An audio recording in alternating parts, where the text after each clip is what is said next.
మొదలైన వరకు జరిగిపోతాయి 9 స్కందాలు కూడా. ఈ దశమ స్కందం వచ్చేసరికి కృష్ణయ్య వస్తాడు. అలా కృష్ణయ్య యొక్క చరితాలన్నీ దశమ స్కందంలో పూర్వ భాగము ఉత్తర భాగం అని చెప్పి 2 భాగాలుగా వివరించాడు. అలాంటి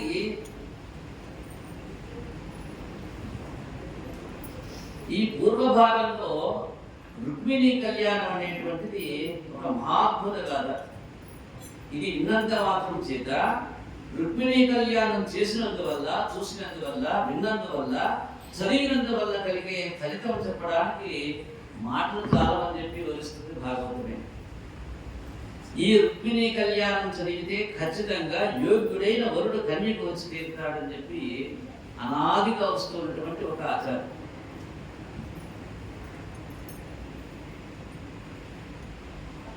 విదర్భ దేశాన్ని భీష్మకుడు అనేటువంటి ఒక పెద్దరాజు పరిపాలిస్తూ ఉన్నాడు. ఇతని పేరు భీష్మకుడు. ఆయనకు 5 కుమారులు.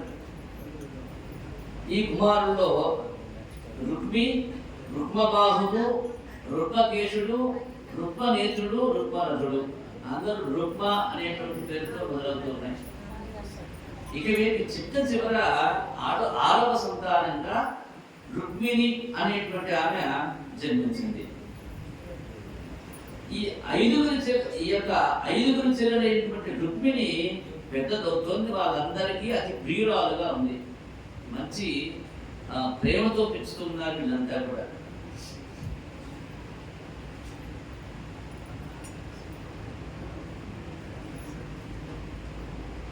అలా చిన్నప్పటి నుంచి కూడా ఈ యొక్క రుక్మిణి నిత్యము భగవంతుని ఆరాధిస్తూ ఉంటుంది. ఇంకా ఏమిటి అంటే రోజు బొమ్మల పెళ్లిళ్ళు చేస్తూ ఉండేదట. ఈ రుక్మిదేవి అంతఃపురం నుండి ఎప్పుడు డోలు సన్నాయి వినపడుతూనే ఉండేది. ఎందుకంటే నిత్యం ఆమె ఏం చేసేది, బొమ్మలకు పెళ్లి చేస్తూ ఉండేది. అందుకని డోలు సన్నాయి వినపడుతూ ఉన్నాయి. అమ్మవారి అనుగ్రహం ఉంటేనే కదా కన్యపిల్ల సువాసన అయ్యేది. అందువల్ల అమ్మవారి అనుగ్రహం ఉంటేనే స్త్రీకి పసుపు కుంకుమలు నిలబడతాయి. కాబట్టి ఆవిడ గుజ్జన కూరను వండించి వచ్చిన వాళ్ళందరికీ బొమ్మల పెళ్లిళ్ళు చేస్తూ ఉండేదట, చూపిస్తూ ఉండేదట. ఆడవాళ్ళు చేసే కొన్ని పరమ సౌకర్యంతో ఉంటాయి. ఆవిడ లతలకి తీగలకి చక్కగా పందిరి వేసేదట. ఎప్పుడు ఊయల ఊగుతూ ఉండేదట. చిలక పలుకు నేర్పుతుండేదట. చిలకలకి హంసలకి నడకలు నేర్పుతూ ఉండేది. ఇటువంటి తల్లి కృష్ణ భగవాను వివాహం చేసుకోవాలని చెప్పి ఒకనొక సమయంలో మనసులో దృఢ నిశ్చయానికి వచ్చేసింది. ఎలాగైనా నేను కృష్ణయ్యనే వివాహం ఆడతానని చెప్పి మనస్సులో అనుకున్నది. ఇలాంటి సంకల్పానికి ఎప్పుడైతే వచ్చిందో ఇక భగవంతుడు దాన్ని సాకారం చేసి చూస్తాడు. భక్తుడు ఎప్పుడు సంకల్పిస్తాడో భగవంతుడు ఎప్పుడు సాకారానికి సన్నద్ధంగా ఉంటాడు. ఆ రోజుల్లో భక్తుల దగ్గరికి ఎవరు వస్తారు? భాగవతులు వస్తుంటారు. అలానే ఈ తండ్రి అయినటువంటి భీష్ముడికి దగ్గరికి సహజంగా భక్తుడు కాబట్టి తరచుగా భాగవతులు వస్తూ పోతూ ఉండేవాడు. ఈ వచ్చిన భక్తులని ఆయన ఆదరిస్తూ ఉండేవాడు. భాగవతారాధన పరమ భగవత్ సిద్ధికి ఆకారం అవుతుంది. మొట్టమొదట భగవంతుని కంటే భాగవత సేవ గొప్పగా చెప్తుంది ఈ యొక్క భాగవతంలో. కాబట్టి ఇంతమంది భక్తుల యొక్క కథలు ఉన్నాయి ఇందులో. అంటే భక్తిని ఆచరిస్తూ భాగవత సాన్నిధ్యం ద్వారా భగవంతుని దర్శనం చేయాలి. ఇది ఈ యొక్క భాగవత యొక్క లక్ష్యం. ఆ విధంగా భాగవతులకి ఆదరణ చేస్తూ ఉండేవాడు ఈ యొక్క భీష్మకుడు. వారు ఎప్పుడు భగవత్ సంబంధ విషయాలు మాట్లాడుతుండే వాళ్ళు వస్తే ఏమిటి మాట్లాడేది? భగవత్ సంబంధ విషయాలు భాగవతులు వస్తే అలా వాళ్ళు చెప్తూ ఉంటే భీష్ముడికి హాయిగా ఇంటూ ఉండేవాడు. ఈ సందర్భంలో రుక్మిణి కూడా వాళ్ళు చెప్పే కథలన్నీ వింటూ ఉండేది. అందువలన క్రమంగా ఆమె మనస్సు భగవంతుడైనటువంటి కృష్ణుని ఎంతో చేరింది. ఈ రుక్మిణీ కళ్యాణ ఘట్టాన్ని కథగా వింటే కలిగే ప్రయోజనం చాలా తక్కువ. ఆ కథ ద్వారా మీరు ఈ ఇల్లు ఎలా ఉండాలో మీరు చూసుకోవాలి. ఎలా ఉండాలి మొట్టమొదట? అదిగో బొమ్మల పెళ్ళిళ్ళు రోజు చేస్తుందని చెప్పి విన్నాం. అలా బొమ్మలు, ఆట బొమ్మలు కరకరలాడుతూ ఉండాలి ఇల్లంతా. ఈ ఇంటికి వచ్చే వాళ్ళు 10-15 నిమిషాలు మాట్లాడితే కనీసం 5 నిమిషాలైనా భగవత్ సంబంధము, పిల్లలు విన్నా పనికి వచ్చే మాటలో మాట్లాడే వాళ్ళే ఉండాలి. చూడండి, వాళ్ళు వచ్చేవాళ్ళు భాగవంతులు కాబట్టి ఎప్పుడు భగవంతుని విషయాలు ఆ తండ్రి అయినటువంటి భీష్ముడికి చెప్తూ ఉండేవాళ్ళు కాబట్టి ఈమె ఆ భగవంతుని ఎందు ఆసక్తి పెంచుకొని ఇప్పుడు భగవంతుడినే పొందాలనుకుంటుంది. అంటే పిల్లలు బాగుపడతారు. సరే,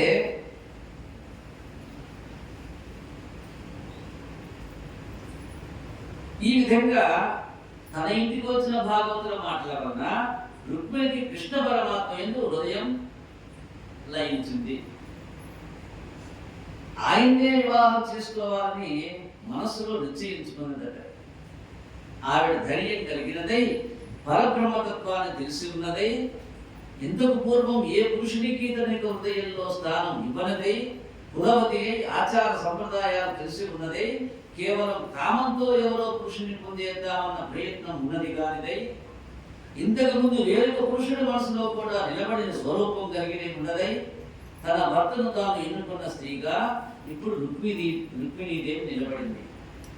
ఆ స్థాయిని అమ్మవారు పొందారు.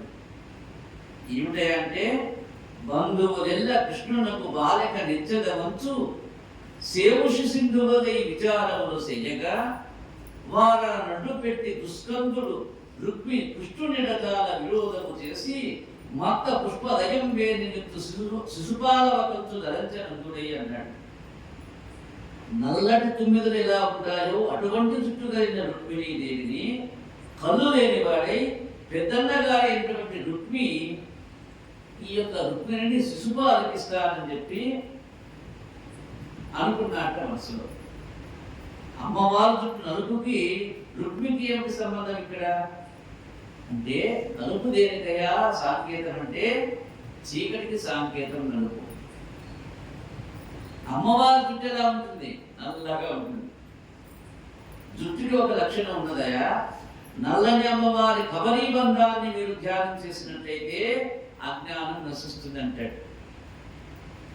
ఈ శిశుపాలుడు రుక్మిణీదేవిని వివాహం చేసుకుందామని చెప్పి కన్యాదాత గారింటికి వచ్చేసాడు. ఇంకా అమ్మవారిని పెళ్లి కూతురిని చెయ్యాలి. ఈ శిశుపాలునితో జరాసంధుడు మొదలైన వాళ్ళు వచ్చారు ఆయన వెంట. ఇప్పుడు రుక్మిణి అగ్నిద్యోతుడు అనేటువంటి బ్రాహ్మణుని ఆశ్రయించింది. ఎందుకు? తను దృఢ నిశ్చయానికి వచ్చేసింది. ఇప్పటికీ ఎవరిని వివాహం ఆడాలి? కృష్ణ పరమాత్మని వివాహం ఆడాలి. కాబట్టి ఆ యొక్క కృష్ణ పరమాత్ముని భక్తుడే అయినటువంటి అగ్నిద్యోతుడు అనేటువంటి వారిని ఆశ్రయించింది. ఇందాక అక్రూరుడు బ్రాహ్మణుడు, ఈ యొక్క అగ్నిద్యోతుడు బ్రాహ్మణుడు. ఓ మహానుభావ, నేను కృష్ణ పరమాత్మని వివాహం చేసుకోవాలయా, ఇది నా దృఢ నిశ్చయం.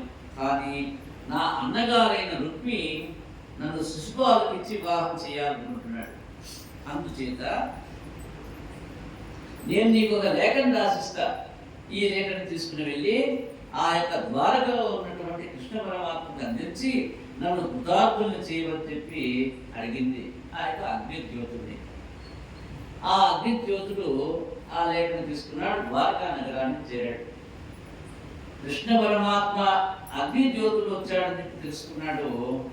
కానీ అగ్నిద్యోతుడు ఎక్కడి నుంచి వచ్చాడో తెలుసుకున్నవాడిలా ప్రవర్తించాల. అసలు ఆ సంబంధం లేనట్టుగా బ్రాహ్మణుడు వచ్చాడని చెప్పి ఆయన్ని గౌరవించి అర్ఘ్య వాద్యాదులు, ఆసన, అన్న ఆహారాలు అందించాడు. పాద సంవాహనం చేస్తూ యామిని ఏ దేశానికి చెందిన వాళ్ళని చెప్పి అడిగాడు. అలా అడగగానే అంటూ ఉన్నాడు అగ్నిద్యోతుడయా, నేను భీష్మకుడు అనేటువంటి రాజు పరిపాలిస్తున్న పుణ్య నగరం నుంచి వచ్చారు. రుక్మిణీదేవి మీకు ఒక లేఖ ఇవ్వమని చెప్పి నన్ను పంపించిందయా, ఈ లేఖను మీరు తీసుకోమని చెప్పి ఆ యొక్క లేఖను పరమాత్మకి అందించాడు ఈ యొక్క అగ్నిజ్యోతుడు. సరే, చదువుతున్నాడు పరమాత్మ దాన్ని.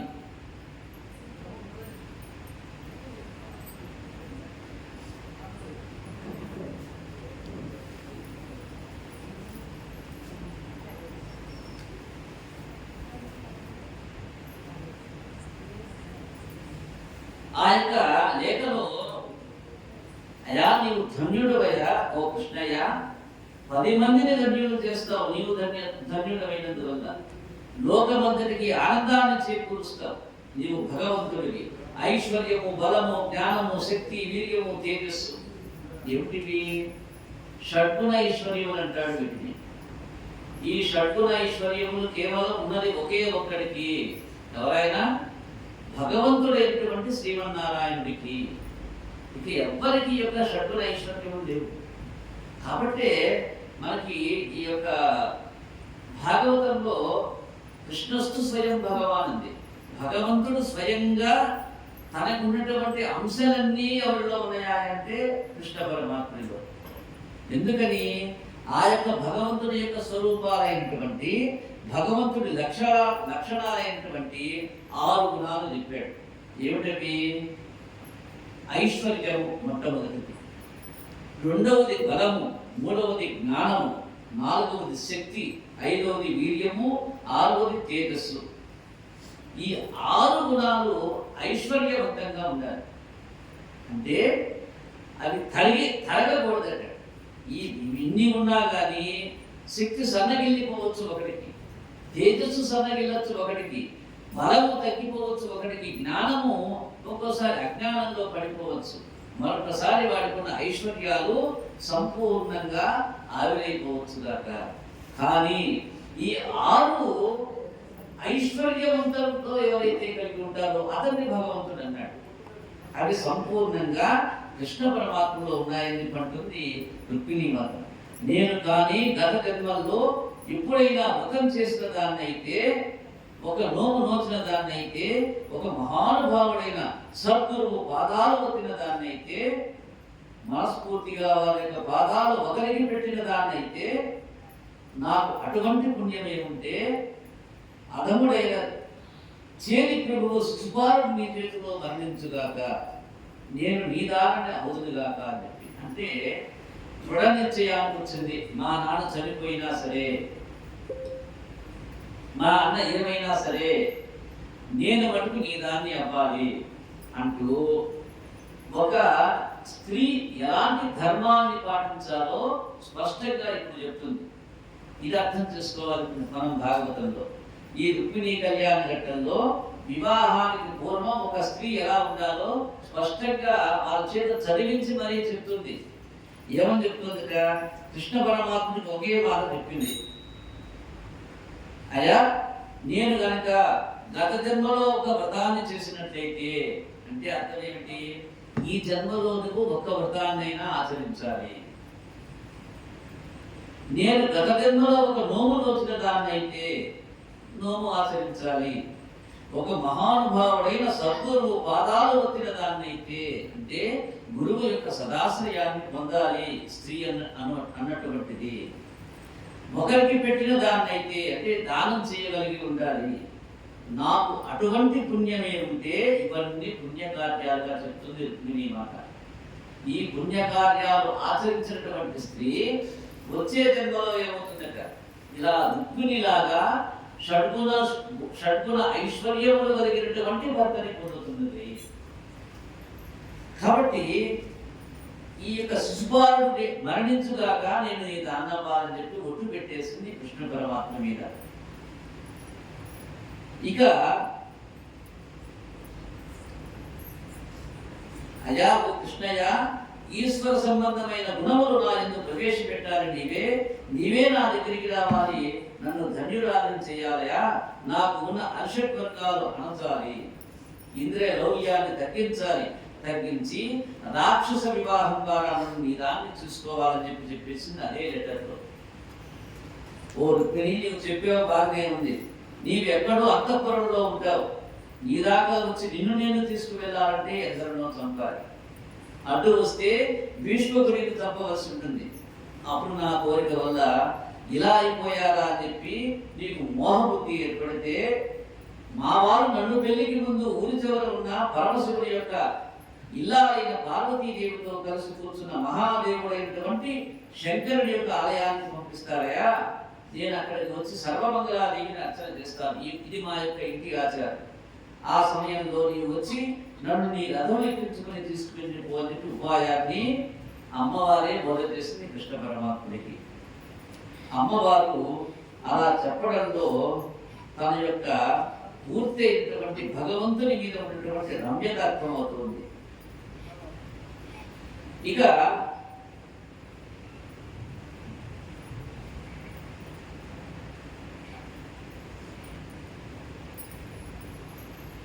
మళ్ళా లెక్క రాశాక కృష్ణ పరమాత్ముడు, ఓ రుక్మిణి, నీకు చెందవలసిన నన్ను శిశుపాలుడు పెళ్లి చేసుకోవాలనుకుంటున్నాడు.